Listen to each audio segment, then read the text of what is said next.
orduan garai honetan 3 karrera egiten ziren neskekoak eta azkenean elkartzea eta itzuli bat organizatzeko aukera ikusi genuen eta elkartu, hitz egin eta hor ikusi duzue martxan jartzeko itzuli bat, ez? Bizkaiako aspalditikan egiten da, Gipuzkoakorik ez genuen eta zergaitikan ez, ez? Beraiei aukera eman bertzaiela, zaleak direnak edo aukera dutena gero aurrera begiratzeko itzuli poli bat egitekoa, karretera desente ditugu horrelako gauzak egiteko eta buru belarri sartu ginen horretan.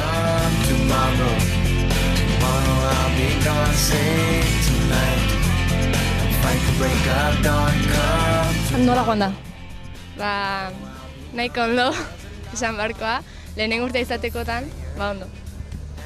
Bestalde, demoraldia, udaran sartze, udara partean gaude, udaran sartzeko prest.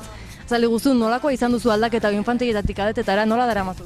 Oso gogorra, baina ondo. Entrenatu gehien behar da, eta gauzak gogorago dira. Baina, bestela ondo.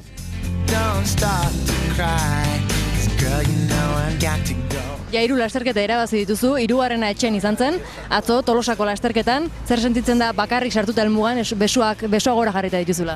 Pues alde batetik poza, hemen herri ondon da irabaztea, eta egia esan nahiko pozik indakoakin da, nahiko lantxuku nahi da pozik.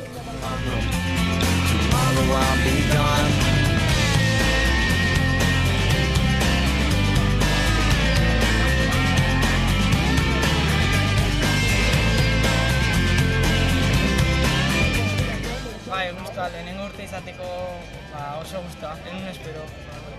Irabazteko aukera ere izan duzu hor bia batera iritsi zarete, baina azkenean pasa egin dizu eta ezin izan duzu lehenengo postu hori lortu.